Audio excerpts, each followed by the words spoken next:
Estamos en comunicación con Martín Romero, él es historiador cusqueño, analista político. Vamos a consultar la importancia de hoy. Un día como hoy nació Inca Garcilaso de la Vega. Diferentes sectores van a desarrollar importantes actividades, pero en estos tiempos, ¿qué significa el insigne Inca Garcilaso de la Vega? Buenos días, Martín. Muy buenos días. Mire, nace justo cuando el mundo está en crisis. Está cayendo un mundo, está lleno de gente rapaz. Ahí está Maquiavelo, que dice cómo se hacía la política cínica. Ahí está Francis Bacon, que dice no, todo tiene que ser racional.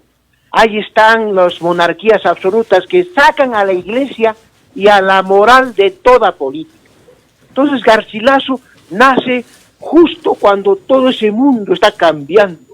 En 1517, o sea, 12 años antes de su nacimiento, ¿no es cierto? Martín Lutero ha dicho, no existe cielo, no existe infierno, la reforma.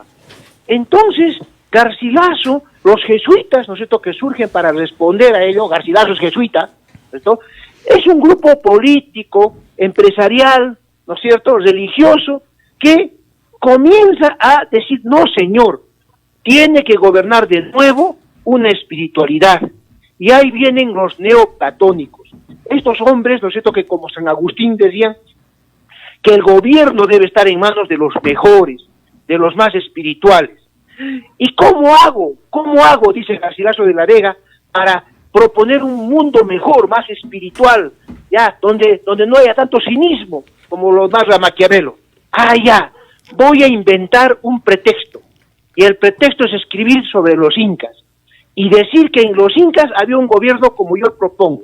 O sea, que los comentarios reales no son solo lo que narran los incas, sino es una propuesta política de vivir en armonía y con espiritualidad. ¿Sí? Por eso es que los comentarios reales van a ser la guía de Tupac Amaru, de la emancipación, la guía de los partidos modernos de ahora y la manera en que vemos el mundo andino en armonía. Eso es Garcilaso, o sea, siempre se dice Garcilaso, nació en tal sitio, se hacen ceremonias, los niños ahí soleándose, su mamá así o tal. No. Garcilaso te propone, en base al modelo de los incas, un mejor mundo para América y para el mundo. Eso es Garcilaso, porque su legado lo tienen los ilustrados, los republicanos. O sea, no es solamente un narrador, es alguien que propone un nuevo mundo en base a los incas. Eso es Garcilaso. Pero en estos tiempos, ¿qué significado tiene este escritor? Eso pues, porque justamente estamos en la misma época que Garcilaso. Corrupción, mercantilismo, grandes imperios que se están disputando el mundo por mercaderías, por espacios, ¿no es cierto?, guerras, ¿no es cierto?, nacionalismos, cinismo político, ¿no es cierto?, dictaduras. Entonces, el legado de Garcilaso es el legado platónico, porque para entender a Garcilaso hay que leer a Platón, porque él es neoplatónico, él es hijo de Avicena y Averroes. Hay que leer la República de Platón, hay que leer a San Pablo, hay que leer a San Agustín, para entender cómo está pensando Garcilaso, porque no es fácil entenderlo. Entonces yo creo que es una propuesta vigente. Garcilaso sigue siendo un modelo de país, de mundo más armónico y más espiritual y más ético. Martín, buenos días, ¿qué tal? ¿Cómo estás? Interesante tu reflexión en el sentido de que, por ejemplo, has hecho referencia de que quiénes han sido los intelectuales que han influido en la formación de Inca Garcilaso. En el tema filosófico, pues te has remitido a la República de Platón, pasando por San Agustín, ¿no?, el autor de la Civitate Dei o la Ciudad de Dios, en donde la idea central es la del providencialismo, es decir, de que la voluntad divina es el motor que mueve a la historia. Pero de los cronistas que tenemos y de que son conocidos, pero entre ellos el más, para nosotros el más familiar es Garcilaso de la Vega, ¿cuál sería tu apreciación en términos comparativos desde el punto de vista de la contribución para entender la historia de nuestro pasado, concretamente de los incas?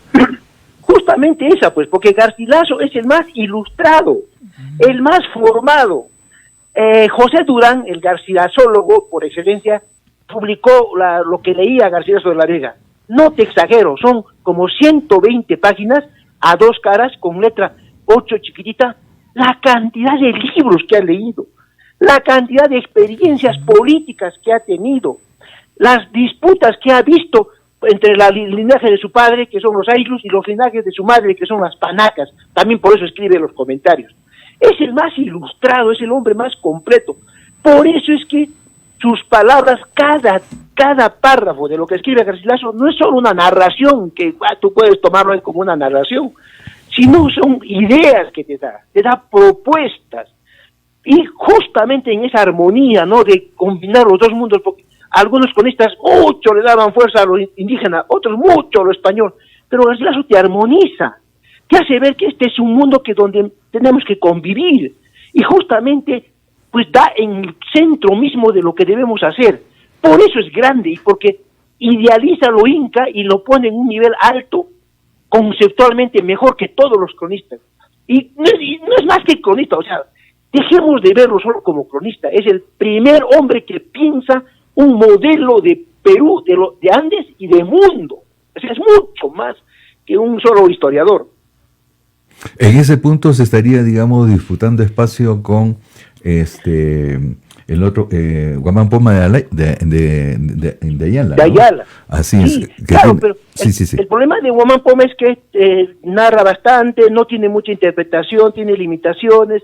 Algunos dicen que hay influencia de otros, no, pero Garcilaso es el más estructurado.